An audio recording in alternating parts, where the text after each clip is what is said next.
नमस्कार। लोक प्रशासन प्रश्न पत्र के अंतर्गत आज नवीन अध्याय है भर्ती या रिक्रूटमेंट। लोक सेवा में कर्मचारियों की भर्ती की समस्या अत्यंत महत्वपूर्ण है, क्योंकि प्रशासन की स्थिरता तथा कार्यकुशलता इन्हीं कर्मचारियों की योग्यता, ईमानदारी और लगन पर निर्भर है। शासन की सफलता और असफलता इन कर्मचारियों पर ही निर्भर है।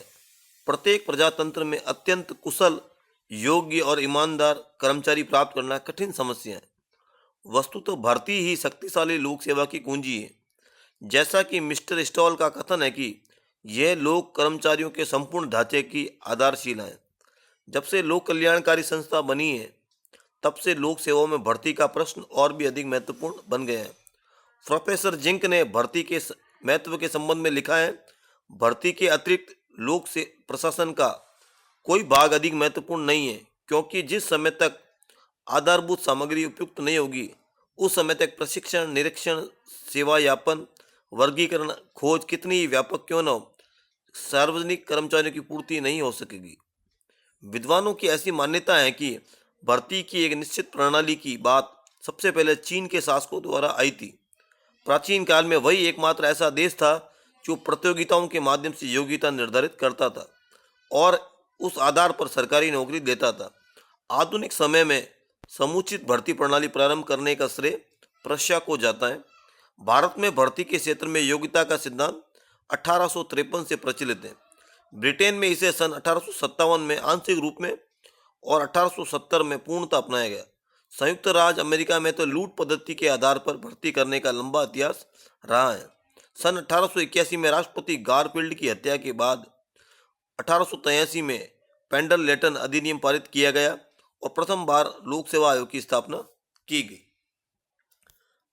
आगे हम देखते हैं कि भर्ती किसे कहते हैं।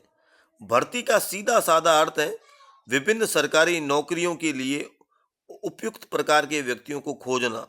सामान्यतः भर्ती शब्द का प्रयोग नियुक्ति शब्द के समानार्थी शब्द के रूप में प्रयुक्त किया जाता है। कुछ लोग भर्ती के लिए ली जाने वाली परीक्षाओं को ही भर्ती कहते हैं। कुछ शिक्षा या ट्रेनिंग में प्रवेश को भर्ती कहते हैं, लेकिन वास्तव में यह भर्ती के संकुचित अर्थ हैं। लोक प्रशासन के व्यापक अर्थ में भर्ती से हमारा तात्पर्य नियुक्ति, परीक्षण, साक्षात्कार का सामूहिक नाम है। भर्ती की कुछ प्रमुख परिभाषाएं इस प्रकार है। प्रोफेसर LD वाइट के अनुसार भर्ती प्रतियोगिता परीक्षाओं, रिक्त स्थानों एवं पदों के लिए व्यक्तियों को आकर्षित करना ही भर्ती है। किंग्सले के अनुसार सार्वजनिक भर्ती को इस प्रकार परिभाषित किया जा सकता है कि यह वह प्रक्रिया है जिसके द्वारा लोक सेवा में नियुक्ति के लिए उचित प्रत्याशियों को प्रतियोगिता के लिए प्रवृत्त किया जाता है। इस तरह यह अत्यधिक व्यापक प्रक्रिया का अभिन्न अंग है, जिसमें परीक्षा एवं प्रमाणीकरण की प्रक्रिया भी शामिल है। इस प्रकार उपयुक्त विवेचन के आधार पर हम इस निष्कर्ष पर पहुंचते हैं कि भर्ती एक व्यापक प्रक्रिया है जिसके द्वारा लोक प्रशासन में योग्य कर्मचारियों के संगठन, उनका चयन, उन्हें अपने पदों पर नियुक्त कर प्रशासन में निर्धारित लक्ष्यों की प्राप्ति की जाती है। तो भर्ती की दो विचारधाराएं हमारे सामने आती हैं, सकारात्मक और नकारात्मक विचारधारा। भर्ती के संबंध में लूट प्रणाली के दोषों को दूर करने के लिए लोक सेवा आयोग का निर्माण किया गया। लोक सेवा आयोग बनाने का उद्देश्य नकारात्मक था। मूलतः इसका कार्य शासकीय सेवाओं से धूर्त व्यक्तियों को बाहर रखने तक सीमित था। यह धारणा बलवती थी कि यदि एक बार लोकसभा में ऐसे व्यक्ति आने लगेंगे तो ऐसा क्रम बनेगा, किंतु ये केवल भ्रम मात्र था। इसके परिणाम स्वरूप कई बार बहुत ही साधारण योग्यता रखने वाले व्यक्ति उसमें प्रवेश पा गए। भर्ती के इस निषेधात्मक प्रयत्न का परिणाम यह हुआ कि लोक सेवा उदासीनता का आश्रय स्थल बन गई।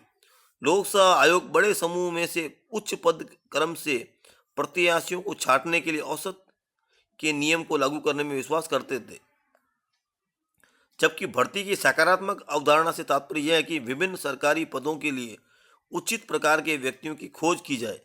चयन करते समय चयनकर्ता का लक्ष्य केवल कुशल और योग्य व्यक्तियों को चुनना होना चाहिए। सकारात्मक भर्ती में इस बात पर ध्यान दिया जाता है कि केवल योग्य तथा पात्र व्यक्तियों को ही प्रतियोगिता में सम्मिलित करने की अनुमति दी जाए। आज सभी देशों में लोक सेवा की सकारात्मक नीति के विकास की आवश्यकता पर जोर दिया जाता है। इस प्रकार आज हमने अध्ययन किया कि भर्ती किसे कहते हैं, नकारात्मक भर्ती क्या होती है और सकारात्मक भर्ती क्या होती है। इस वीडियो को आपने ध्यान से सुना, इसके लिए बहुत बहुत धन्यवाद।